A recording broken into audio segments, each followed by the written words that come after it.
कभी कभी प्रकृति किसी आत्मा को इतना विशाल बना देती है कि जब वो दुखी होती है तो पूरा जंगल कांप उठता है। यह कहानी एक हाथी की है जिसका नाम था करियन। कभी वो तिरुनेली मंदिर का सबसे प्यारा, सबसे शांत हाथी था। हर सुबह मंदिर के पुजारी उसकी सूंड पर हल्दी और चंदन का तिलक लगाते और बच्चे उसकी दांतों को छूकर आशीर्वाद लेते। करियन अपने विशाल कानों को धीरे धीरे हिलाता और मंदिर की आरती के साथ साथ अपनी सूंड भी चुलाता, मानो वो भी भगवान को प्रणाम कर रहा हो। उसकी आंखों में ऐसी शांति थी जैसे किसी साधु की तपस्या हो। उसकी चाल धीमी, उसके कदम नपे तुले और उसका स्वभाव इतना विनम्र कि पुजारी उसे गज ब्रह्मा कहते थे। वो हर दिन बच्चों को अपने पीठ पर बिठाकर तिरुनेली मंदिर के पीछे वाले तालाब तक ले जाता। गांव वाले कहते, भगवान गणपति का आशीर्वाद है इस हाथी पर कहते हैं ना, जंगल और इंसान दोनों की किस्मत तब बदलती है जब लालच बीच में आता है। एक दिन मंदिर के ट्रस्ट में नया अधिकारी आया, एक मोटा लाल मुंह वाला आदमी जो खुद को सरकारी सेवक कहता था पर असल में ठेकेदारों का दलाल था। उसने कहा, इतना बड़ा हाथी सिर्फ शोभा बढ़ाने के लिए रखा है आप लोगों ने। सरकारी खर्च बढ़ रहा है, बेच दीजिए इसे, जंगल विभाग ले जाएगा।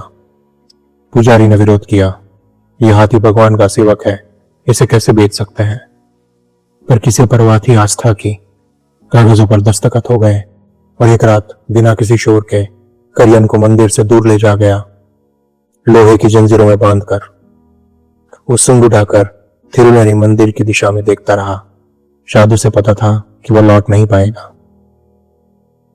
करियन को ले जाकर वायनाड, केरला के एक प्रशिक्षण कैंप में रखा गया, जहां जंगली हाथियों को सर्कस या लकड़ी के काम के लिए पालतू बनाया जाता था।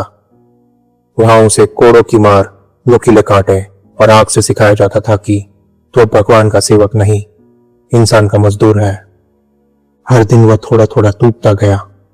उसकी आंखों की शांति अब धुंधली पड़ने लगी। ये वही आंखें थी जिनमें बच्चों के लिए कभी प्यार उमड़ता था। फिर एक दिन उसे जब लकड़ी का गठरा खींचने के लिए भेजा गया तब बारिश में फिसल कर वो गिर गया। महावत ने गुस्से में लोहे की छड़ी उसके सूंड पर दे मारी। वो दर्द से चिल्लाया, एक ऐसी गर्जना जो पूरी घाटी में गूंज गई। उस दिन से करियन ने किसी की भी बात माननी छोड़ दी। उसी रात को करियन ने अंधेरे में अपनी जंजीरें तोड़ी। पहले अपने महावत को देखा जो पास ही सो रहा था। वो वही इंसान था जो उसको रोज मारता था। कुछ सेकंड के लिए करियन ने बस उसे देखा, फिर एक जोरदार आवाज के साथ अपने पैरों तले कुचल दिया। उसके पैरों से उसकी सूंड से खून टपकने लगा और उसकी आंखों में वो पुराना तिरुनेली मंदिर झलक रहा था, जहां भगवान थे, घंटियां बजती थी और बच्चे उसकी पीठ पर बैठकर हंसते थे। उसी रात से करियन जंगल का सबसे भयावह साया बन चुका था। वो गांव में घुस जाता, खेत को चल देता और जिन घरों में चूल्हे जलते थे वहां सिर्फ सन्नाटा छोड़ के जाता था। और वो किसी इंसान को नहीं पहचानता था, पर शायद वो सिर्फ उन इंसानों को जरूर ढूंढ रहा था जिन्होंने उसे अपने प्यारे मंदिर से छीना था। यह करियन का अंत नहीं था बल्कि शुरुआत थी। अब जंगल में एक पागल प्रेतात्मा घूमती थी। इसका नाम था करियन और वो बन चुका था एक ऐसा अनियंत्रित शिकारी जो किसी की भी जान ले सकता था। उसकी सूंड में आशीर्वाद नहीं था बल्कि प्रतिशोध की अग्नि थी। वायनाड केरला के जंगलों में अब कोई सुरक्षित नहीं था। लोग कहते थे, करियन का साया जहां जाता है वहां अगली सुबह कोई चूल्हा नहीं जलता। पिछले 3 हफ्तों में 7 मौतें हो चुकी थी। लकड़ी काटने वाले, खेतों में काम करने वाले और एक महावत, सबकी लाशें कुचली हुई हालत में मिली थी। लोग कहते, ये तो मंदिर का हाथी है, इंसानों का पाप ढो रहा है। मगर वन विभाग के अफसर उसे कहते थे, द रोग एलिफेंट, एक पागल जंगली हाथी, और ऐसा कहकर उसका शिकार करने की अनुमति सरकार से ले चुके थे। उसी के बीच जंगल में एक जीप जंगल के रास्ते आती है।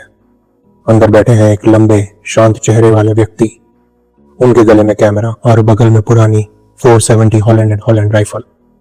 उनका नाम था केनेथ एंडरसन। उन्होंने जंगल में सैकड़ों बार मौत का सामना किया है, लेकिन इस बार उनका सामना किसी जानवर से नहीं, एक टूटी हुई आत्मा से होना था। जीप रोकी और गांव के मुखिया ने उनको थरथराते हाथों से सलाम किया। साहब, अब वो मंदिर का भोला भाला और दयालु हाथी नहीं रहा है, अब वो बन चुका एक भयानक आत्मा। एंडरसन ने जवाब दिया, मैं आत्माएं नहीं मारता, मैं बस उनकी पीड़ा समझने की कोशिश करता हूं। रात गहरी हो चुकी थी।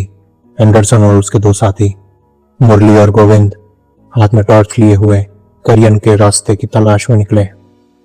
मिट्टी पर गहरे पद चिन्ह, जैसे किसी राक्षस ने धरती को कुचलने की कोशिश की हो। कहीं पेड़ की छाल पर ताजा घर्षण के निशान, कहीं टूटी हुई बांस की झाड़ियां। अचानक मुरली रुक गया। सर, ये देखिए।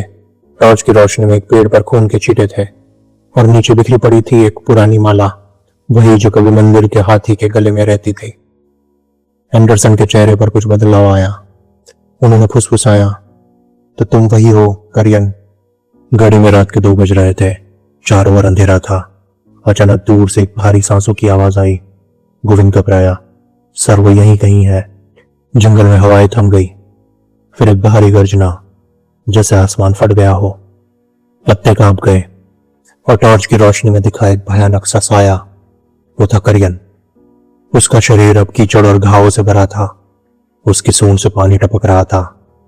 उसकी आंखें लाल हो चुकी थी और वही लाल आंखों में एक अजीब सी चमक थी, न इंसान जैसी, न जानवर जैसी, मानो वो कोई भयावह राक्षस बन चुका था। एंडरसन ने धीरे से राइफल उठाई पर गोली नहीं चलाई, बस उसकी आंखों में देखता रहा। पूरी 1 मिनट तक दोनों एक दूसरे को देखते रहे, मानो एक शिकारी दूसरे शिकारी को पहचान रहा था। कौन शिकारी था और कौन शिकार बनने वाला था, ये कुछ ही पल में तय हो जाने वाला था। करियन आगे बढ़ा। 1 कदम, फिर दूसरा कदम। करियन की सांसें इतनी तेज थी कि एंडरसन के चेहरे पर महसूस हो रही थी। एंडरसन के मन में एक विचार आया, क्या इसे मैं शिकार कहूं या एक संवाद। उन्होंने धीरे से राइफल को नीचे किया और अचानक करियन ने सूंड उठाई और गर्जना करते हुए झाड़ियों में गायब हो गया। जब सुबह का सूरज निकला तो गांव वाले उस जगह पर पहुंच गए जहां पर जमीन पर बहुत गहरे गड्ढे थे और खून का एक भी निशान नहीं था। एंडरसन ने कहा, अब वो शिकार नहीं चाहता, वो सुकून चाहता है। अगले 3 दिन तक उन्होंने करियन हाथी का पीछा किया, मगर हर बार वही हुआ। वो करीब आता लेकिन हमला नहीं करता, मानो कुछ कहना चाहता हो। चौथे दिन एंडरसन ने करियन को पुराने मंदिर की ओर जाते हुए देखा। ये वही थिरुनेली मंदिर था जहां से करियन को लाया गया था। करियन मंदिर के सामने रुका। घंटी अपने आप बज उठी। पुजारी और गांव वाले दूर खड़े हुए देख रहे थे। किसी ने पास आने की हिम्मत नहीं की। करियन ने अपनी सूंड उठाई और उस पुराने और दिव्य शिवलिंग के ऊपर रख दी। आगे जो हुआ वो देखकर सब चौंक गए। करियन हाथी के आंखों से आंसू निकलने लगे, मानो वो प्रायश्चित करना चाहता हो।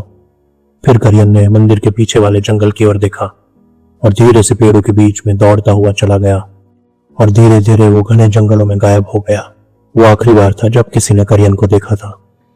कहते हैं कुछ हफ्तों बाद वही थिरुनेली मंदिर के पीछे वही विशालकाय हाथी की हड्डियां मिली, बिल्कुल शांत मुद्रा में, मानो वो गहरी नींद सो गया हो। थिरुनेली मंदिर के पुजारी ने कहा, भगवान गणपति का सेवक आखिर लौट आया। और तब से जब भी मंदिर में आरती होती, हवा में हल्की सी कंपकपी महसूस होती, जैसे कोई अदृश्य सूंड अब भी आरती के साथ झूल रही हो। शायद करियन फिर से वही है जहां उसे होना चाहिए था। समय बीत गया। करियन के जाने के बाद उस जंगल में सब कुछ धीरे धीरे सामान्य होने लगा। मंदिर की दीवारों पर फिर से दीपक जलने लगे, आरती की गूंज फिर से फैलने लगी, लेकिन कुछ चीजें अभी भी पहले जैसी नहीं थी। रात के समय जब हवा पेड़ों के बीच से गुजरती तो ऐसी आवाज आती मानो करियन वापस आ गया हो। करियन को गए 2 साल हो गया था। अब मंदिर में एक नया हाथी आया, एक छोटा सा, भोला सा, चंचल सा हाथी का बच्चा, जिसका नाम रखा गया देवेश।